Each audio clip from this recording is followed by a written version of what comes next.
You are Locked On Wolves POSTCAST, part of Locked On Minnesota on the Locked On Podcast Network. Your team every day. Hello and welcome into the Locked On Wolves POSTCAST, part of the Locked On Podcast Network, now the #1 sports podcast network. A big thank you for making us your first listen every single day and for joining us live on the POSTCAST tonight. My name is Ben Beecken. I'm the host of the daily Locked On Wolves podcast, filling in tonight for Luke Inman here with Jack Borman, who you can find after each and every Timberwolves game right here on the POSTCAST. Today's episode is brought to you by FanDuel. Right now, new customers can bet just $5, and if your bet wins, you'll get $300 in bonus bets to use across the app. Head to FanDuel.com to get started. All right, so Timberwolves have now won 2 straight games, Jack, and this is obviously on the heels of a bit of a disappointing losing streak, to say the least. Three losses in a row. All 3 kind of fourth quarter collapses, albeit a couple of them against good opponents. And this is now the second straight solid opponent the Timberwolves have beaten. Yes, Victor Wembanyama is not playing for the Spurs, but the Spurs were 5-1 coming in without Wemby. So this is still a more than worthy opponent, and it's the first time all year the Wolves have beaten, actually, the last 2 opponents are the only opponents that they've beaten that are above 500 this season as of right now. So a really strong win, their second straight win versus a team above 500. The offense was really impressive. This was obviously a lot of offense involved in this game. Not a whole lot of defense. It was sloppy at times, especially early. But ultimately, the Timberwolves had a season-high 35 assists, and the ball was moving extremely well in this game. Part of that led to some of those turnovers, especially from Anthony Edwards. But Julius Randle tied his season high with 12 assists, and he only had 1 turnover. So while the Timberwolves as a team, 12 turnovers isn't a bad number, of course. 7 of them were from Anthony Edwards. Randle led the team with 12 assists. Nobody else had more than 6, and he only had 1 turnover. So, again, a strong offensive game, an encouraging win against a good team. Even without Wemby, this is a good team. The Timberwolves get to 125 points as they turn in a season-high 35 assists. Your thoughts off the top?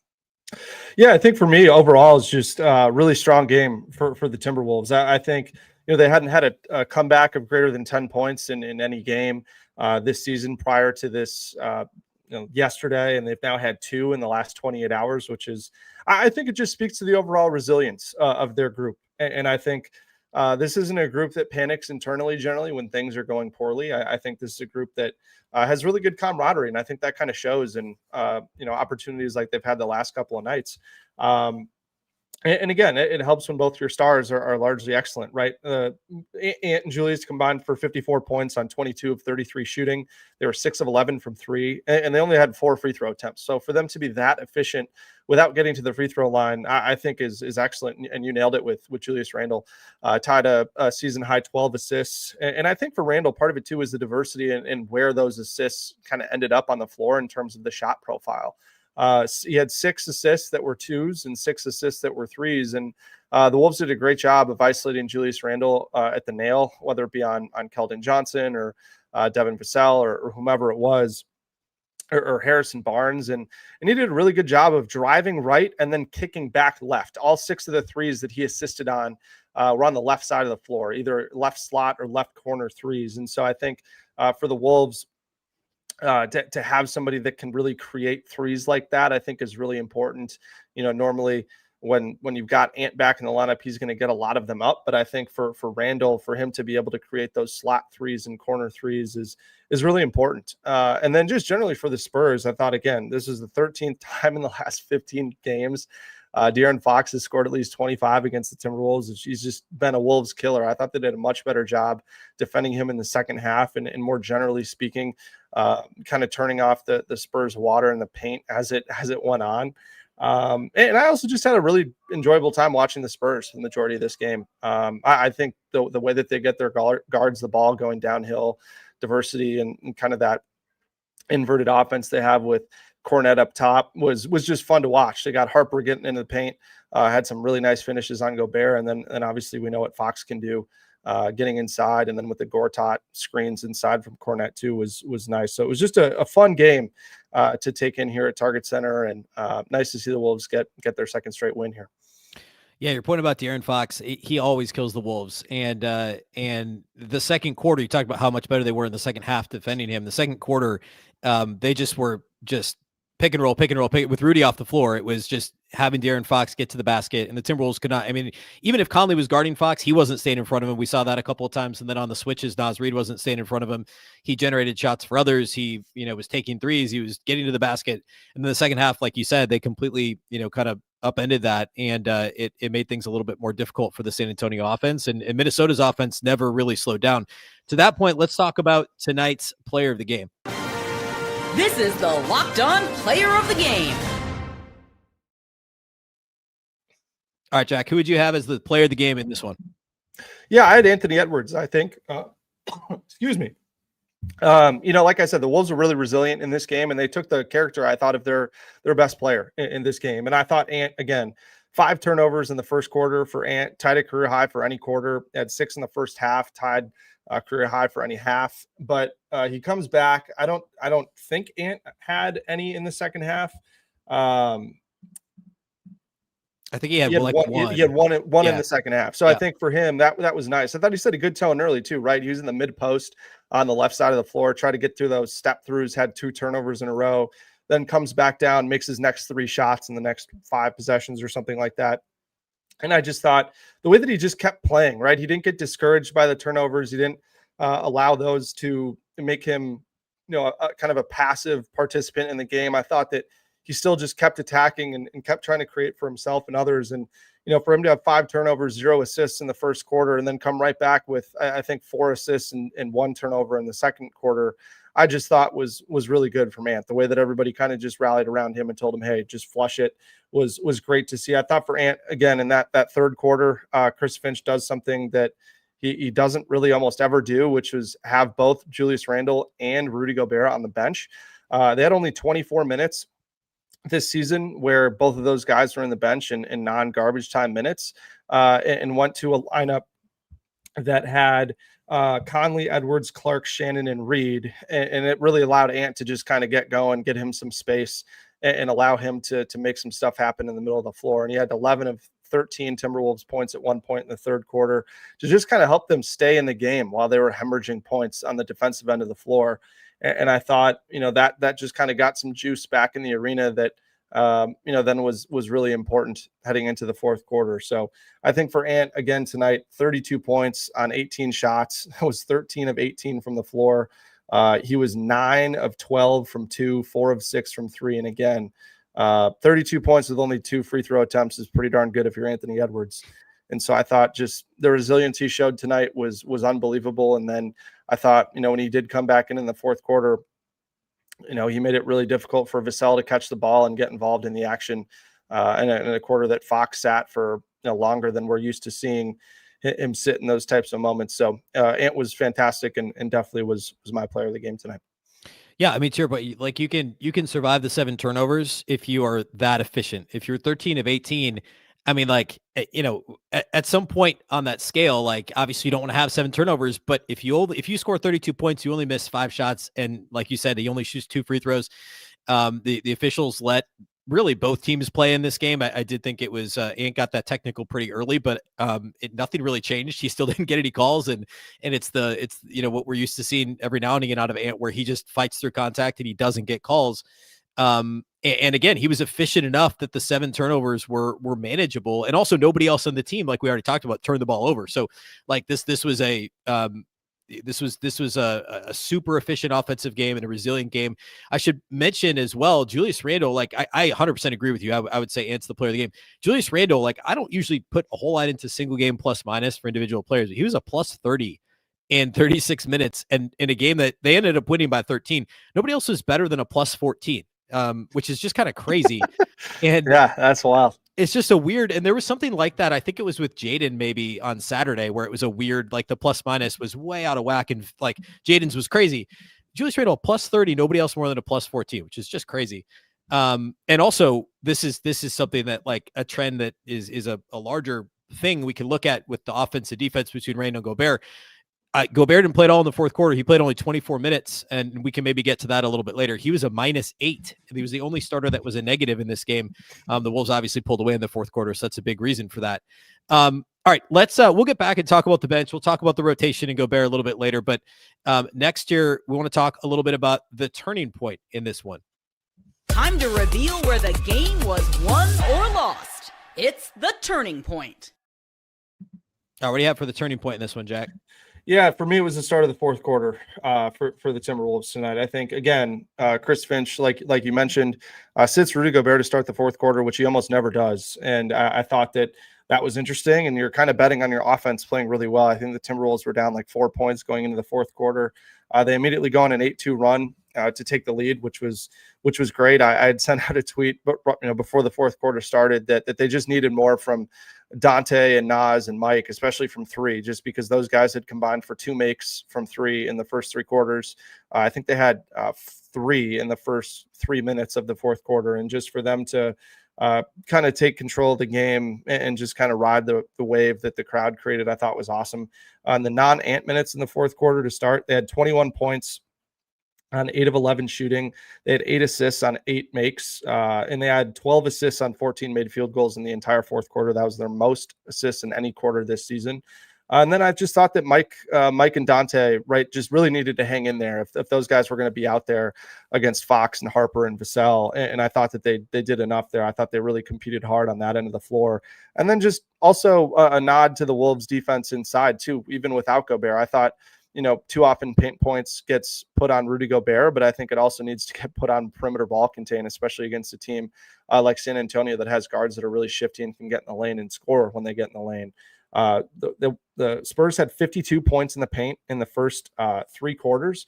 And just for reference, the San Antonio Spurs averaged 51 on the season, and the league average is about 50 in a game. So to do that in 3 quarters is pretty impressive. And then the Wolves allowed only 6 in the fourth quarter. So I just thought that on both ends of the floor, they played really well. And I just love too that when Ant got in the game, he didn't try to monopolize the ball. He didn't try to disrupt the rhythm that everyone else was in. I thought he did a good job of getting off of it early. And instead of trying to focus on getting his, he just tried to fit in and play good basketball. And so it was a very fun fourth quarter to watch. And, I appreciated that Finch was kind of willing to try to switch things up and try something different at a time when I don't, think anyone really expected that of him. All right, next we're going to get into who fudged up in this game. What didn't go well for the Wolves? We'll do that here next. Today's episode of Lockdown on Wolves on the POSTCAST is brought to us by our friends at PrizePicks.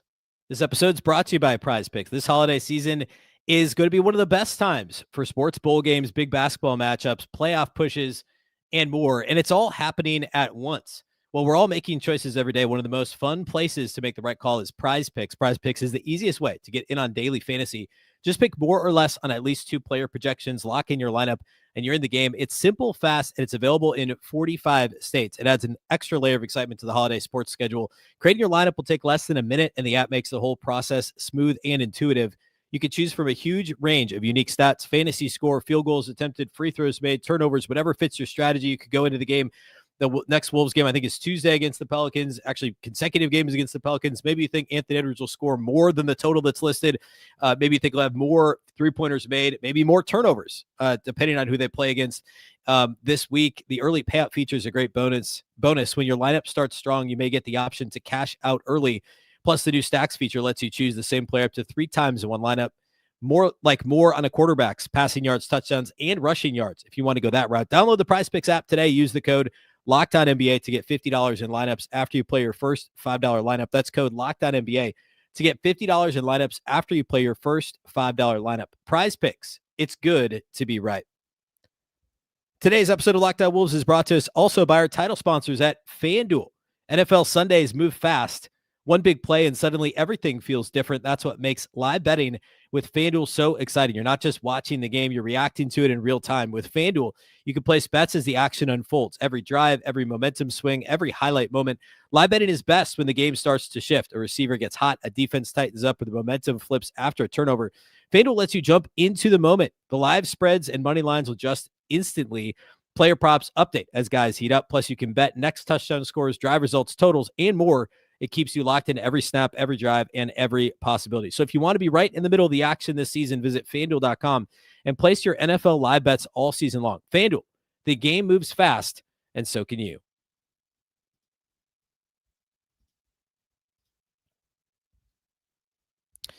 All right, we're going to close this thing out by talking a little bit about who fudged up for the Timberwolves in this game. We'll talk a little bit. Well, I don't want to spoil that. We'll talk about a couple other things here to close it out. But first, who fudged up? Uh-oh, somebody messed up, and it's time to let them know with who fudged up. All right, what didn't go right for the Wolves in this one, Jack?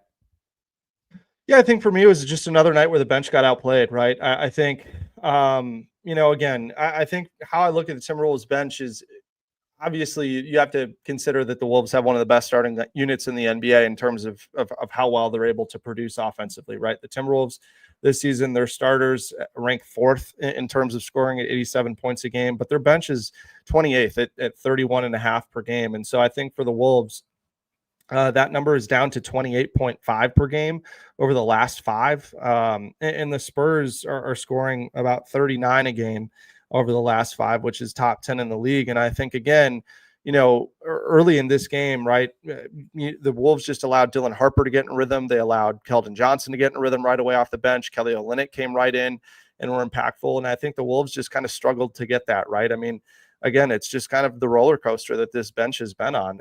They had 38 against Oklahoma City with TJ and Naz combining for 30. That's great. They had 29 yesterday for Boston, where Naz, TJ, Mike, and Rob were 10 of 20 for 29 points. Like, that's fine, but it's not great. And then tonight they lost 48-32 before the bench emptied, and that was with getting 8 points on perfect shooting from Jalen Clark, who was tremendously impactful in the 11 minutes that he played, especially on the offensive end of the floor. And so I think for the Wolves to get outscored in both halves and just not necessarily know from night to night what they're going to get necessarily from anybody. I think, Naz's activity and his offensive production has certainly been better, but I just think, again, I don't know what needs to change. I'm not going to pretend like I have the answers in terms of the bench, but I mean, I asked Chris Finch before the game, how are they deciding between TJ or Jalen in the non-Rudy minutes? And he just kind of said, sometimes we're just going to decide we're going to go with TJ here. We're just going to decide to go with Jalen here. And he said that the team understands that different lineups matter, but sometimes it's just what the game might need, or just a guy that needs to get some minutes in that moment. So it'll be interesting to kind of see how they play that out over the course of the next few weeks, if it's going to be more matchup dependent, like it was a night like tonight where, they didn't totally need offense. They didn't totally need defense. They were just kind of throwing a bunch of different lineups out there. But I think that's going to be something that's important to monitor for the Wolves, because they just need consistent bankable production off the bench, and they just haven't gotten it. And I think it just puts a lot of pressure on Ant and Julius Randle for sure. Yeah, agreed. And Naz, it just hasn't been consistent. It's been a roller coaster this season for Naz, and obviously, he had difficult circumstances coming into the year, but putting up a 15-6 is great in this game. And against teams that have thinner benches or have thinner front courts, that's going to be huge. At least Conley's shooting the ball well, but obviously the volume's not there. And the Jalen Clark, TJ Shannon thing, I talked about this a little bit the other day on Lockdown Wolves. The defensive lineups with Jalen Clark out there when Rudy's off the floor are pretty, like, you kind of need him out there when Rudy's not on the floor. But at the same time, he's not giving you anything offensively. He made his only 2 3-point attempts in this game, of course. But overall, like, he's the guy that teams aren't worried about. Whereas TJ Shannon has that upside as a scorer that can actually give you some consistent punch off the bench for sure. Any closing thoughts at all from this one, Jack? Anything that we want to peek ahead at, moving forward as the Wolves take on the Pelicans a couple times this week? Yeah, I think one thing that I'd like to see is just kind of a little thing that I noticed in the second quarter. So the Wolves were basically in the bonus for the final 7 minutes of that second quarter and shot 0 free throws over the final 7 minutes of the quarter. I just think I'd like to see them kind of turn the knife a little bit and put more pressure on the defense when they do the work of drawing all those fouls. I think it's little things like that we tend to see from great teams. And that's the type of stuff we saw from the Wolves on their, stretch run last year and into the playoffs. And that's something that I just like to see them get back to, frankly. I think, it's just kind of little things like that have been costing the Wolves games.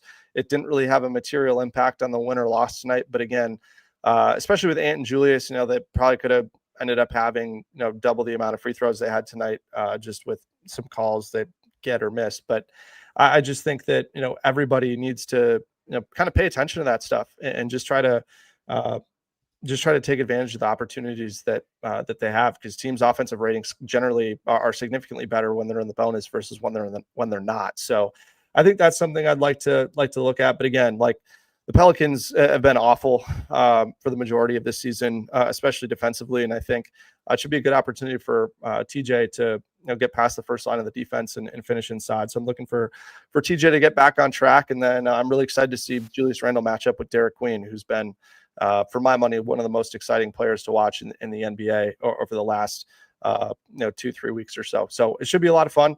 And we'll talk to you then. All right. Awesome. That's all we got for you tonight. Big thank you for listening to the postcast here at Locked On Wolves.